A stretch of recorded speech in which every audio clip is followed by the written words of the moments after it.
You can spend 15 weeks taking a college course in a subject you already know, or, if your school accepts the right credit by exam program, you may be able to prove what you know in one test. That sounds like one of those college shortcuts that comes with a giant hidden catch. And there is a catch. You have to pass the exam. More importantly, your college has to use the credit. But once both of those pieces line up, CLEP and DSST can completely change the pace of a degree. Up to this point, we've been talking about courses. Sophia gives you self-paced coursework. Study.com uses lessons, quizzes, and, depending on the course, assignments and exams. Straighterline can become useful for targeted requirements, especially science and mathematics. CLEP and DSST change the entire structure. You aren't necessarily completing weeks of lessons for college credit. You're preparing for an exam. Then you sit down and prove you know the subject. If your score meets your college's requirement and the exam is accepted for the right part of your degree, you may receive college credit. One exam. One requirement gone. That's credit by exam. The College Credit Playbook identifies CLEP, the college-level examination program, and DSST, Dante's subject standardized tests, as two major credit by exam options. The original playbook describes them as a way for students to demonstrate mastery of a subject and potentially earn 3 to 6 credits through a single test, depending on the exam and receiving institution. The easiest way to understand CLEP is to think about general education. Psychology. Sociology. History. College algebra. Biology. Composition. Foreign languages. These are subjects students commonly encounter in the first portion of a college degree. Now imagine you're 38 years old and returning to school. You've worked for 20 years. You've read constantly. You've managed employees. You've helped your children through school. You've taken previous college courses that didn't transfer cleanly. You know more than your transcript shows. Then your new degree evaluation says you need Introduction to Psychology. Do you automatically need 15 weeks of Introduction to Psychology? Maybe. But maybe not. If your school accepts the appropriate CLEP exam for that requirement, you may be able to study specifically for the exam, pass it, and earn the credit your degree needs. That's the appeal. You're not being given free credit. You're being given a different way to demonstrate knowledge. CLEP is administered by the College Board. The playbook describes the program as focusing heavily on general education subjects and identifies areas such as composition, algebra, United States history, psychology, sociology, biology, and Spanish among the available subject areas. This is why CLEP can fit so well into a degree acceleration plan. Look at the first 2 years of many bachelor's degrees. A significant portion of the schedule may be general education. You may need social science, mathematics, humanities, natural science, history, English. Those requirements matter, but they can also create an opportunity for students who already know the material or can prepare independently. Suppose your degree evaluation shows Introduction to Sociology. You've never taken a college sociology course, but you're comfortable studying independently. You review your college's CLEP policy and discover the school accepts the sociology CLEP exam for the exact requirement you're missing. Now you have a choice. You can register for the traditional course. You can investigate an approved alternative course. Or you can prepare for the CLEP exam. The best option depends on you. If you've never encountered the material and struggle with standardized tests, the course may make more sense. If you already understand many of the concepts and perform well on exams, CLEP may be a much faster path. That's why I don't want you treating CLEP like a challenge where the goal is to test out of every possible course. The goal is to identify the exams where your existing knowledge or learning style gives you an advantage. Start with what you already know. If you spent years studying American history for fun, look at the relevant history exams. If you already speak Spanish, investigate the foreign language exam and your school's current credit policy. If you work comfortably with algebra, research college algebra. If you've studied psychology before but don't have transferable credit, look at psychology. The exam list is not a to-do list. It's a menu. You choose the exams that fit your degree and your knowledge. Foreign language exams deserve special attention because the possible credit award can vary based on the exam, score, and receiving school's policy. The playbook specifically notes that some foreign language exams may result in more than the standard 3-credit award.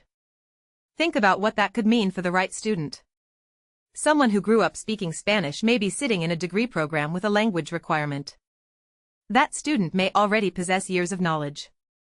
If the college accepts the relevant CLEP exam and awards usable credit based on the student's score, the student may be able to demonstrate that knowledge without sitting through introductory language coursework covering material they already understand. Again, verify the school policy. I know I sound like I'm repeating myself. I am. Because this is the part that protects your money. A college may accept CLEP but not every CLEP exam. A school may require a particular minimum score. One exam may satisfy a specific degree requirement while another comes in as elective credit. A college may limit the total amount of credit by examination it will apply. Your major may have separate rules. The College Credit Playbook warns that schools may cap CLEP and DSST credit and emphasizes confirming the school's exam credit policy, required scores, and degree placement before testing. Don't register for an exam because someone online said, "This is the easiest CLEP." Easy for what? If your degree doesn't need the credit, you have just studied for an easy exam that solves nothing. We're not collecting trophies. We're graduating. Open the degree evaluation. Find the missing requirement. Check whether your school publishes a CLEP equivalency chart. Many institutions provide information showing the exam, minimum score, and the course or credit the school may award. Read the chart carefully. Suppose you need the university's introductory psychology course. The school shows that a specific CLEP exam, with the required score, earns the equivalent course. That's a target. Write it down. Now suppose you see an exam in a subject you love, but your degree has no remaining requirement or elective space where the credit would apply. Leave it alone. You don't need it. The same principle we've used for Sophia, Study.com, and Straighterline still applies. Find the hole first. The difference is how you're filling it. Now let's talk about DSST. DSST exams began with a strong connection to military education, but the exams are available more broadly. The playbook positions DSST as particularly useful for applied and career-focused subjects, including areas connected to business, information technology, criminal justice, ethics, management, and health. This is where adult learners should pay attention. You may have spent 10 years working in management. Your transcript doesn't say organizational behavior. Your work history says you've dealt with employees, conflict, motivation, leadership, communication, and workplace structure every day. That doesn't automatically mean you'll pass an exam. Work experience and exam content are not identical. But your experience may give you a stronger starting point. The same can happen in criminal justice, information technology, business, health-related subjects, ethics, finance. An adult learner may encounter exam concepts that aren't completely new because their career has already exposed them to parts of the subject. This is why credit by exam can be so powerful for returning students. Traditional college often evaluates what courses you've completed. Credit by exam may give you an opportunity to demonstrate what you know now. Those are not always the same thing. Imagine someone who left college at 22. They return at 42. 20 years have passed. During those years, they became a supervisor. Then a manager. They completed employer training. They handled budgets. They worked with compliance policies. They learned software systems. They managed projects. Their old transcript is frozen in time. They are not. A DSST exam in a relevant area may give that student a possible way to convert current knowledge into usable college credit, if the receiving institution accepts the exam for the degree. The playbook specifically describes DSST as useful for adult learners with experience in areas such as criminal justice, information technology, or management. But don't walk into a DSST exam because you've worked in an office for 15 years and assume you've accidentally earned a business degree in your head. Look at the exam content. Find the official exam information. Understand the subjects tested. Take a practice assessment if one is available. Identify what you know and what you don't. Your experience gives you a starting point. Preparation closes the gaps. That's the strategy. Let's compare CLEP and DSST in practical terms. CLEP often fits naturally into general education planning. You need sociology. You research the sociology CLEP. You need psychology. You investigate the psychology CLEP. You need macroeconomics or microeconomics for a business degree. You check whether your school uses the corresponding exam for that requirement. DSST may become more useful when the requirement or elective is more applied. Business ethics. Finance. Organizational behavior. Criminal justice. Cybersecurity. Health-related topics. The exact exam catalog and policies can change, so always use current official exam information when building your plan. Don't memorize an old list from a book. The book gives you the strategy. Current policies give you the decision. Now let's talk about cost because this is where credit by exam gets attention. A traditional 3-credit college course can cost hundreds or thousands of dollars depending on the institution. An exam can cost dramatically less. The historical examples in the College Credit Playbook describe CLEP exams around the $90 range plus possible testing fees and DSST exams around $100 plus related testing or proctoring costs. Those are historical figures from the manuscript. Check current pricing before registering. But the financial principle is obvious.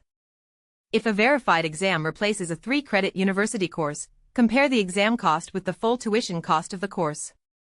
Let's say your university charges $1,000 for the requirement. You verify that the school accepts a particular credit by exam option. You prepare. You pass. The requirement is satisfied. The savings aren't theoretical anymore.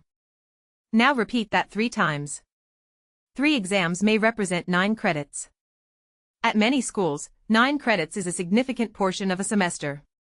The playbook describes even 3 to 5 strategically selected exams as potentially representing the equivalent of a substantial block of traditional coursework. But here's the part that online graduate fast content often skips. You can fail. You are taking an exam. If you aren't prepared, the testing computer doesn't care that you're trying to save money. This is why you need an exam strategy. Start with the exam where you have the strongest advantage. Not the exam someone calls easiest. Your easiest exam may be completely different from mine. I may love history and hate algebra. You may look at historical dates and immediately forget every number you've ever seen, but solve algebra problems for fun. We're not the same student. Your first exam should build confidence. Look at your degree requirements. Identify the exams your school accepts. Then rank those exams by your existing knowledge. Which subject feels familiar? Which one did you study in high school? Which one connects to your work? Which one have you learned independently? Which one can you explain without opening a textbook? Start there. Then find the official exam outline. You need to know what's actually tested. Don't study an entire academic discipline when the exam provides a content framework. If you're preparing for sociology, you need to understand the categories and concepts the exam emphasizes. If you're preparing for history, identify the periods and themes. If you're preparing for algebra, understand the types of mathematical skills expected. Build the study plan around the exam. This is not cheating. This is how exam preparation works. The exam tells you the scope. You prepare for the scope. One resource highlighted heavily in the College Credit Playbook is Modern States. The manuscript recommends beginning with its CLEP preparation courses and describes a voucher process that historically helped eligible students reduce the cost of CLEP testing. Because programs and reimbursement processes can change, check the current Modern States requirements directly. But if you're planning CLEP exams, this is absolutely something to investigate. A free preparation resource can change the cost calculation again. Instead of buying several expensive prep systems immediately, begin with the legitimate resources connected to the exam strategy. Review the material. Take notes. Identify weak areas. Then use practice questions. Practice exams matter because knowing the subject and taking a timed standardized exam are different skills. You may understand psychology but move too slowly through questions. You may know history but overthink every answer. You may understand algebra but make careless mistakes under time pressure. Practice exposes that.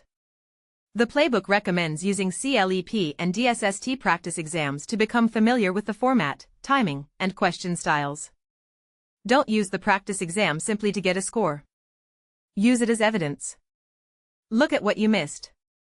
Were the errors concentrated in one content area? Did you run out of time?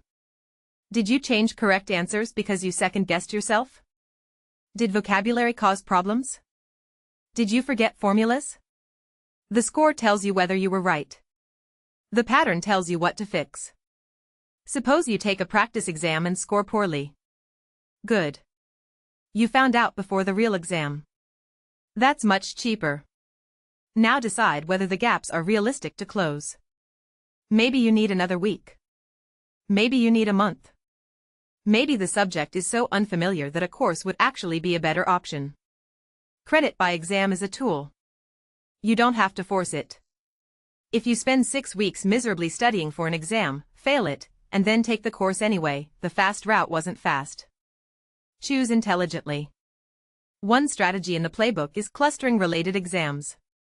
The manuscript gives the example of studying and testing in related subject areas close together so knowledge from one preparation period may support another. This can work well, but only when your degree needs both credits. Suppose you need 2 history requirements and your college accepts relevant exams for both. Studying the subjects in a concentrated period may help because historical periods, political developments, and major themes can overlap. The first study period creates context for the second. The same idea can apply to economics. Microeconomics and macroeconomics aren't the same subject, but studying them within a connected period may help you stay in an economics mindset. Psychology and human development may have conceptual overlap depending on the exams and material. Business subjects may reinforce one another. But don't manufacture clusters just because the subjects sound related. Check the degree. Always the degree. If you only need one economics course, passing 2 economics exams doesn't automatically help. One useful exam beats 2 unnecessary exams. Now we need to discuss credit limits. The manuscript says many schools limit credit by examination and uses 30 credits as a common example. Do not assume 30 is your school's number. Your college may have a different policy. It may combine different types of alternative credit under one limit. It may distinguish CLEP from other transfer sources. It may restrict credit in the major. It may have residency requirements that limit how much outside credit can count toward graduation. You need the actual policy. This becomes especially important if you're already using Sophia, Study.com, Straighterline, previous college credit, military credit, or other prior learning. Your degree may have multiple types of outside credit entering from different directions. Don't wait until you've completed everything to ask how much the university will use. Build the full transfer plan. Imagine your university allows a large number of transfer credits but places a separate restriction on credit by exam. You already have several CLEP credits. Now you're considering 5 more exams. Before registering, check how much exam credit you have left under the policy. The exam may be valid. The score may be passing. The college may still be unable to apply additional exam credit the way you expected because you've reached a policy limit. That's why your transfer worksheet needs another column. Credit source. Sophia. Study.com. Straighterline. CLEP. DSST. Previous college. Military. Other prior learning. Track where the credits come from. Track where they land. Track the institutional limits. This isn't obsessive. This is cheaper than repeating a course. Credit by exam can also help students who are trying to protect a graduation timeline. Suppose you're approaching the end of your degree and discover you still need a social science requirement. The university course doesn't fit your schedule. You don't want to add another term for one requirement. If your school accepts a CLEP exam for that exact requirement, the exam may provide another path. That's a scheduling solution. Or maybe you're trying to complete general education requirements before entering a more demanding portion of your major. Testing out of a few broad introductory subjects may free future terms for courses that require more attention. The playbook recommends using CLEP and DSST primarily for general education requirements, introductory electives, and selected applied subjects rather than trying to test out of an entire degree. That makes sense. Your capstone probably exists for a reason. Your clinical courses exist for a reason. Your advanced major courses may build skills you need. The goal isn't to escape education. The goal is to stop paying full university tuition and spending a full term on material you can legitimately demonstrate through an accepted alternative. There's a difference. If you know the subject, prove it. If you don't know the subject but can independently learn it, prepare. If the course is foundational and you need deeper instruction, take the course. Use judgment. For business majors, the playbook suggests investigating CLEP exams in economics and DSST exams in subjects such as business ethics or finance, depending on the receiving school's policies. For health and nursing students, it points towards CLEP subjects such as human growth and development or biology and DSST subjects connected to health, again depending on program acceptance. For adult learners with criminal justice, IT, or management experience, DSST may be worth investigating because applied exam subjects can overlap with knowledge developed through work. Notice the language. Investigate. Not register immediately. Find the exam. Find the requirement. Find the equivalency. Then prepare. Let's say you identify one CLEP exam your degree can use. Here's how I would approach it. First, confirm the school's current policy. Write down the exact exam name, the minimum score required by your institution, and the course or degree requirement the school says the exam satisfies. Second, look at the official exam content information. Understand what percentage of the exam focuses on each major subject area if that information is available. Third, take an initial practice assessment. Don't spend a month studying before finding out what you already know. You need a baseline. Fourth, build the study plan around your weakest areas. If you already understand half of the material, don't give every topic equal time. Spend more time where the practice results show weakness. Fifth, take another practice exam under realistic conditions. Time yourself. Remove distractions. Don't search every answer. You need to know whether you're ready to perform without help. Sixth, schedule the real exam according to the current testing options and rules. Then take it. If you pass and meet your college's requirements, follow the score reporting or transfer process. And finally, check the degree evaluation. I will keep saying that until the final chapter. Check the degree evaluation. Did the credit arrive? Did the school award the expected course? Did the requirement disappear? If yes, move to the next target. If not, find out why. Don't assume the system will fix itself. The same basic process applies to DSST. Confirm. Baseline. Study. Practice. Test. Transfer. Verify. That's the system. Now, there's one more group of students I want to talk about. High school students. If you're a teenager or the parent of a teenager watching this, credit by exam can be extremely interesting because the student may already be studying subjects that overlap with CLEP content. A student completes United States history in high school. A student studies psychology independently. A homeschooled student has flexibility in how subjects are sequenced. A student is already advanced in mathematics. That doesn't mean the student should immediately start taking random college credit exams.